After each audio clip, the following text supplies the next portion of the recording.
Monday வந்து என் தம்பி பெரியவனுக்கு பர்த்டே இருந்தது. ஸோ சண்டே வந்து எல்லாருக்குமே லீவ் இருக்கும் அப்படின்றதுனால சண்டே செலிப்ரேட் பண்ணலாம் அப்படின்ட்டு இருந்தோம். ஸோ அவனுமே வந்துட்டு டின்னருக்கு வந்து வர சொல்லியிருந்தான். ஸோ மத்தியானம் போல் கிளம்பி சித்தி வீட்டுக்கு போயிட்டு அங்கேருந்து தான் வந்து கம்மநல்லியில் இருக்கக்கூடிய இந்த பேம்பு ரெஸ்டாரண்ட் போயிருந்தோம். இப்போ வந்து ஃபுட்டு அப்படின்னாலே பெங்களூரில் நீங்கள் நிறைய இன்ஸ்டா பார்த்தீங்கன்னா கம்மநல்லி தான் வந்து நிறைய பேர் ரிவ்யூ பண்ணியிருப்பாங்க. அதில் இந்த பேம்பு ரெஸ்டாரண்ட் வந்து சூப்பராக இருந்தது. நம்ம ஆர்டர் பண்ண ஃபுட்டு எல்லாமே எதையுமே வந்து குறைய சொல்ல முடியாது. நிறைய வெரைட்டி ஆஃப் ஃபுட்டும் நல்ல குவாலிட்டியாகவும் இருந்துச்சு.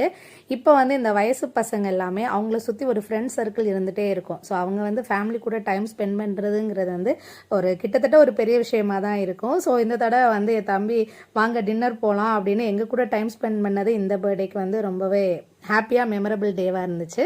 ஸோ அதுக்கப்புறம் நாங்கள் வந்து கேக்கெல்லாம் வாங்கிட்டு போயிருந்தோம். ஸோ அங்கே வந்து பர்த்டே செலிப்ரேட் பண்ணுறது கிடையாது. நாங்கள் மட்டும் கொஞ்சம் பெர்மிஷன் வாங்கி கேக் கட் பண்ணிவிட்டு செலிப்ரேட் பண்ணிவிட்டு வீட்டுக்கு வந்தாச்சு.